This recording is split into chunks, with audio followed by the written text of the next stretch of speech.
नौसिंह गुरु रमेश प्रभु जी 15 minutes एक discussion करें अपने हिसाब से आज जो रीडेवलपमेंट और सेफ रीडेवलपमेंट रिलेटेड हमारे कीनोट स्पीकर थे। रीडेवलपमेंट में 3311 और अभी जो है 33712 की ऐसा कोई स्कीम आया है, शायद मुझे लगता है करोड़ ये मैं बहुत सारा न्यूज़ भी पढ़ा कि आजकल 4% मिल सकता है और जो प्रोजेक्ट अफेक्टेड पर्सन मतलब जो पीएमसी का रोड वाइंडिंग करते हैं उनका जगह आप खरीद के उनको कुछ मुबदला देके आपका प्रोजेक्ट के ऊपर 4 एफएसआई तक आप जा सकते हो। ये क्या स्कीम है 12 थोड़ा सा संक्षिप्त में बताइए। और दूसरा एक सवाल पूछूंगा या सबको पूछूंगा, खास करके जिमखाना वाले जिमखाना रीडेवलपमेंट को लेकर बहुत सारा मुद्दा चलता है और ये हॉट टॉपिक है। तो मुझे यदि आप परमिशन देते हैं तो हम लोग क्या कर सकते हैं माना के लिए अलग से और अलग अलग डीसीआर को लेकर मान लीजिए 1.5 घंटा 2 घंटे का एक सेशन लग सकता है जिसमें वही स्कीम के बारे में बात करेंगे। 12B मतलब क्या है, 33712B का स्कीम क्या है, उसका क्या प्लस है, क्या माइनस है, 3311 का क्या स्कीम है, ऐसा स्कीम है वो लेने लायक है कि नहीं है, ऐसे अलग अलग चीज के बारे में हम लोग डिस्कस करेंगे और आपको अंत में हमें या यदि मुमकिन है ऐसे कुछ स्कीम के ऊपर हम डिस्कस जरूर करें। 333712B स्कीम क्या है? Normally as per road width FSI मिलता है 9 metre 12 metre 18 metre and 27 metre, 4 category है। पहले कैटेगरी पे 1 एफएसआई 1 टीडीआई 9 मीटर के ऊपर 30 तो सब में मिलता है, जितना एफएसआई मिलेगा तब plus multiple by 0.35 additional. Then 12 metre का रोड हुआ तो 2.2 मिलता है, 60 फुट का रोड हुआ 18 मीटर 0.4 एफएसआई मिलता है और 90 फीट एंड अबव हुआ तो 2.5 एफएसआई मिलता है। बीएमसी का लॉ है। अभी बीएमसी ने क्या सोचा कि उनके ऊपर बहुत जवाबदारी है, रोड फेस रोड वाइडन करना है, लिंक रोड बनाना है, इंफ्रास्ट्रक्चर के लिए मेट्रो को सब डालना है। So there are lot of slow pockets, ये सब पॉकेट्स में जाते हैं।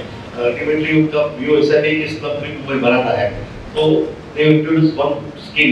अगर आप आपके बिल्डिंग में प्रोजेक्ट एफिडेट पर्सन को अप टू 75% एफएसआई एडजस्ट करते हो आपके बिल्डिंग पर, आपको 75% एक्स्ट्रा एफएसआई मिलेगा।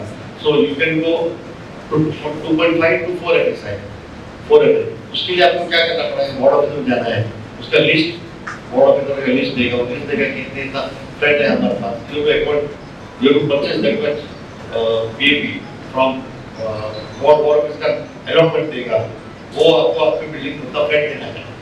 आपको वो फ्लैट देने के बाद आपको एक्स्ट्रा पैसे मिलेगा, तो आपका प्रपोजल ज्यादा वायबल बन सकता है। फॉर एग्जांपल 9 मीटर है तो 9 मीटर के ऊपर 2 एफएसआई है, तो इसमें आपको एक्स्ट्रा पैसे मिल सकता है और आपका एक्स्ट्रा पैसे मिले तो आपको प्रॉफिट ज्यादा हो सकता है।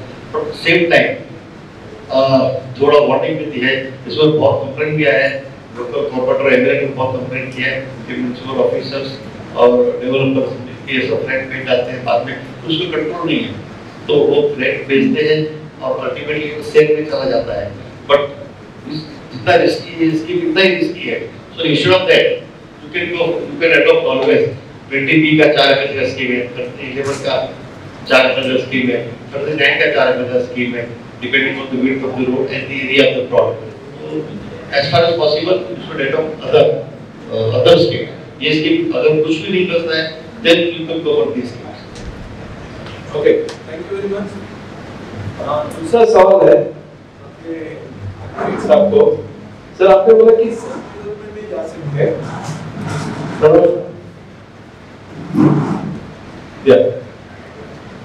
आपने बताया कि हम सेल्फ डेवलपमेंट जा सकते हैं और रीडेवलपमेंट में भी जा सकते हैं। तो आप ये बताइए कि शुरुआत किधर से करना है, क्योंकि कंफ्यूजन ये है कि डेवलपर अपॉइंट करते हैं तो सब कुछ वो करेगा, पर आपका तजुर्बा क्या है, डेवलपर सब कुछ करता है या फिर भी तकलीफ आ सकता है?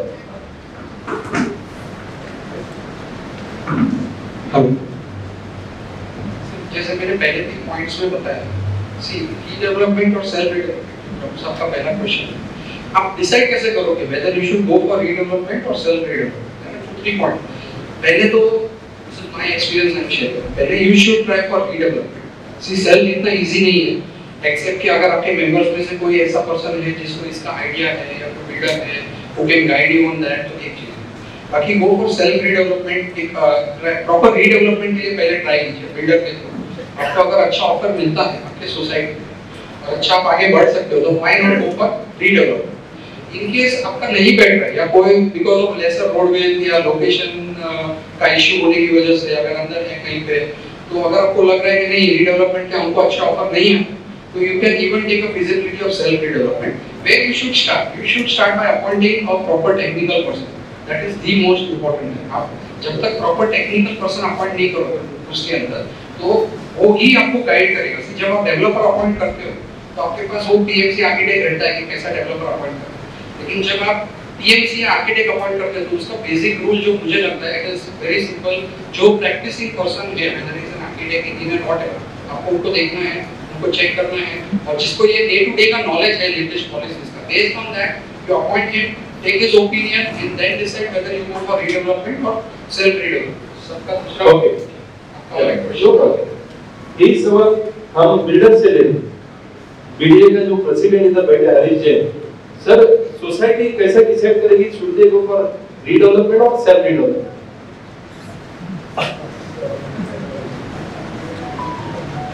So not exactly Shivraj, as BDA जो मेरा रिप्लाई रहेगा वो, so it's going to be a fair reply. तो पहले तो जैसे प्रणव मैंने बताया कि रीडेवलपमेंट एक्चुअली ऐसा है ना कि redevelopment itself is so tough. It is really tough. Why redevelopment fails? I told you it fails because of two reasons. Approvals and finance. So when you appoint a proper developer, then too there are failures, and failures in the sense कि so huge failures in redevelopment where we had started BDSI और मैंने खुद ने एक start किया जिसके अंदर stall projects complete कर रहे हैं successfully. 6 stall projects we have completed till date in last 2 years. So ये बहुत इंपॉर्टेंट है कि पहले इसको समझना बहुत जरूरी है. मैंने बताया एक सोच है, ये कोई प्रोसीजर नहीं है. रीडेवलपमेंट आप सबकी मिली एक जॉइंट सोच है कि इसको अपना करना है. Very very important. एंड इसके अंदर अगर अपन सेल्फ रीडेवलपमेंट में जाते हैं, if you have a proper track record of a developer, that is the best option. Again if you go for self redevelopment, Pranav भाई ने बताया कि आईओडी आपको लाना पड़ेगा. आईओडी लाने के लिए देयर इज सफिशिएंट फंड्स का involvement, technical involvement and know how. So again, if you appoint a DM also, if you appoint a PMC, so PMC is not going to put his own funds. As a DM, if you appoint some developer or someone, so he may put his funds till IOD. And till IOD, there are substantial amounts to be put up. IOD के लिए करोड़ पे agree करेंगे कि at least project cost की 30% project cost की आपको IOD लाने तक का आपको इन्वेस्टमेंट आपको खुद को करना है. उसके बाद बैंक रोपिंग होगी अगर आपके पेपर्स बहुत प्रॉपर है करके. तो पहले तो सोसाइटी की तैयारी होनी चाहिए कि ये 25-30% फंड आप रेडी रखो या जो भी आप डीएम जिसको अपॉइंट करो वो आपके बिहाफ में ये पुट इन करेगा. और उसके अंदर प्रभु जी अभी तक ऐसा एक सेफ्टी फैक्टर नहीं है कि अगर कोई 25-30% सोसाइटी के बिहाफ में पुट इन करे तो उसका सेफ्टी क्या है. No document format for that. कोई भी डीएम एग्रीमेंट के लिए रजिस्टर्ड फॉर्मेलिटी नहीं है. डीएम एग्रीमेंट रजिस्टर्ड नहीं होता है. सो वो एक गैप ब्रिज करना बहुत जरूरी है इस समय. सेल्फ रीडेवलपमेंट में लोग मेहनत करेंगे 2-2 साल 3-3 साल, आगे जाके जब तक आईओडी का पैसा रेडी नहीं होगा तो आगे कैसे बढ़ेगा. तो वो एक गैप ब्रिज करना बहुत जरूरी है. एंड उसमें 100% सोसाइटी का कॉन्फिडेंस होना चाहिए, टेक्निकल पर्सन होना चाहिए सोसाइटी में. एंड या तो आपके पास आपके इतने क्लोज सोर्स होने चाहिए जो आपको ट्रांसपेरेंसी से गाइड करेंगे करके कि गो इन दिस वे करके. So this is a major difference between redevelopment and self development. अगर अच्छा ट्रैक रिकॉर्ड का डेवलपर है, डिलीवर कर सकता है, go for redevelopment. If you have financial resources still IOD and a good technical know-how, go for self development along with confidence of all the members of the society. Okay, IOD मतलब commencement करने के पहले BMC एक first approach देते हैं कि आप building बना सकते हैं, इतना एफएसआई मिलेगा, ये मिलेगा, आपको ये पूर्णतः करना है. That is called intimation of this approach. वो आर्किटेक्ट एप्लीकेशन डालेगा तो वो हिसाब से बनेगा. आर्किटेक्ट आपको बताएगा अभी सवाल आता है, एक पॉइंट आई वुड ऐड, बहुत टाइम ऐसा होता है बॉम्बे में, ऐसा में हुआ था, सीओडी में हुआ था कि गवर्नमेंट सेंट्रल गवर्नमेंट का रिस्ट्रिक्शन आता है, आपने डेवलपमेंट को प्रोजेक्ट चालू कर एग्रीमेंट किया, डेवलपमेंट प्रोजेक्ट चालू किया, अब सडनली रिस्ट्रिक्शन आ गया, जैसा में हाइट कम हो गई, height reduce from 1 day to 50, आपको प्रोजेक्ट फेल होने वाला है, because government is not going to help. So ये भी प्रक्रिया है which we have to take with government कि एक टाइम प्रोजेक्ट अप्रूव हो गया principally, then no obstruction should be made imposed on that till of completion. So it's a project. Okay sir, मेरा view completely contrary, completely different है। जो हरीश भाई ने बताया और प्रणव शाह ने बताया उससे विपरीत है। अभी विपरीत क्यों है? क्योंकि आप न्यूज़पेपर टाइम्स ऑफ इंडिया निकालेंगे 5800 प्रोजेक्ट्स इन मुंबई स्टॉप। आज महाराष्ट्र का वेबसाइट निकालते हो, महाराष्ट्र का वेबसाइट जहां 4500 प्रोजेक्ट लैब्स है। अभी मैं ये बताना चाहता हूं कि यदि रीडेवलपमेंट डेवलपर को प्रॉफिट नहीं मिलता है, उसके लिए वो इधर नहीं आना चाहता है, और डेवलपर को प्रॉफिट नहीं है, वो इधर नहीं आना चाहते, फिर हम सेल्फ डेवलपमेंट में जाए, या ये देखना चाहिए कि मुझे सेल्फ डेवलपमेंट की तरफ जाना चाहिए, उसका प्रोसीजर समझना चाहिए, उसका इंट्रिकेसी समझना चाहिए, और उसके बाद पूरा का पूरा ओरिएंटेशन होना चाहिए। मुझे ये सब जानकारी मिलने के बाद यदि मुझे लगता है कि सेल्फ डेवलपमेंट इनका बस का काम नहीं है, तो फिर आप जो है रीडेवलपमेंट में जाइए।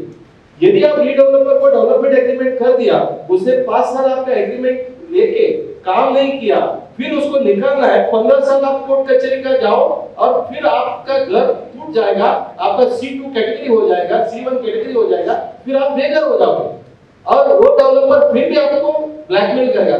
मैं ये नहीं बोलता हूँ कि हरी चेक करेगा, XYZ डेवलपर करेगा, लेकिन मेरा ये मानना है जब आपका घर रीडेवलपमेंट करना है, आपको ये समझना चाहिए कि मुझे FSI कितना मिल रहा है, मुझे TDR कितना मिल रहा है, मैं कौन सा स्कीम में जाए तो कैसा होगा। जो प्रणव शाह ने आपको शुरुआत में बताया कि आप एक PMC या आर्किटेक्ट को अपॉइंट करिए, आप पूरा जानकारी लीजिए और पहला ये रिपोर्ट निकालिए, मुझे सेल्फ रीडेवलपमेंट करना है तो मुझे क्या-क्या प्रोसीजर करना है। साहब ने पूछा मुझे कि IOD क्या होता है, तो आप जानकारी लीजिए ना IOD क्या होता है, IOD के लिए मुझे क्या-क्या चीज चाहिए वो जानकारी लीजिए, फिर मुझे कितने FSI मिलता है, उसको कितना प्रीमियम भरना पड़ता है, क्या करना पड़ता है। देखिए जो भी रीडेवलपमेंट मेरा तजुर्बा है, 15 से 20% एरिया जो है सेलेबल एरिया एग्जिस्टिंग मेंबर ही लेता है। यदि एग्जिस्टिंग मेंबर 15 से 20% एक्स्ट्रा एरिया लेता है और वो पैसा कंट्रीब्यूट करने को तैयार है, वो पैसा आप पहला लेके IOD लीजिए। IOD के लिए करोड़ों रुपया नहीं लगता है। जो थोड़ा सा मैं इनसे विपरीत यही बोलना चाहूंगा, IOD यदि लेना है आपको 50 से ज्यादा 60-70 लाख रुपया लगता है। IOD आने के बाद हमें पूरा सा चित्र तैयार हो जाएगा कि कितने FSI क्या है कैसा है। आप बताइए, अभी आप इधर बैठे, मैं प्रीमियम नहीं बोल रहा हूँ, IOD में ये आएगा कि मुझे कितना प्रीमियम भरना है, कैसा करना है, आगे का प्रक्रिया मालूम पड़ेगा। तो मुझे बताइए IOD लेने के लिए कितना खर्चा आता है। करोड़ों रुपए आप बता रहे हो, आप मुझे बताइए करोड़ों रुपए लगता है। क्योंकि मैं थोड़ा सा आर्गुमेंट मोड में इसके लिए जा रहा हूँ, भले ये मेरा दोस्त है वो अलग चीज है, प्रैक्टिकली ये जानकारी आपको लेना चाहिए। यस सर, ऐसा है, दोनों पॉइंट्स हैं, they are valid, I tell you why, how they are valid. अरे थोड़ा सा चेंज हो, नहीं दोनों point how they are valid, what he is saying, एक ही पॉइंट जो पेमेंट्स का जो अपना है ना कॉस्टिंग, आप 1 CR का भी एक्सपेंस करके आप IOD ले सकते हो। एक basic IOD you can take 0 FSI IOD also, you can take IOD also, लेकिन जैसे डॉक्टर साहब ने पहले भी बताया, there are changes in regulations. BMC आज किसको फाइनल गिनती है, IOD को फाइनल नहीं गिनती। जब आपका CC आ जाएगा या आपका DDR लोड हो गया और उतना CC आ गया तो ही नए रेगुलेशंस आपको वैलिड नहीं है। See if you go for self redevelopment, आपने जो बताया ऐसा हो सकता है, I would give an estimate of 1 CR, 1 CR के अंदर एक अप्रॉक्स आपका IOD आ सकता है इनिशियल आप ले लोगे, then you have to demolish the building, फिर आप CC लोगे, आपने CC में पूरा DDR समझो लोड नहीं किया और कुछ आपका रेगुलेशन चेंज हो गया, जैसे COD वगैरह आया, आप बाहर चले गए, फिर आपको कौन देगा, आपका रेंट कौन देगा, आपका रीडेवलपमेंट कैसे होगा। That is why it is important to load the TDR and all those things also. वहाँ पे थोड़ा see these are all the points you have to consider before. I have added this कि अभी जो भी हम लोग रीडेवलपमेंट के आज के तारीख में जो हम लोग को ऑफर्स आते हैं, सर मेजर कंडीशन है ना सर ये होता है कि है ना आप पूरी आईओडी लेके आओगे, आप पूरा अप्रूवल लेके आओगे।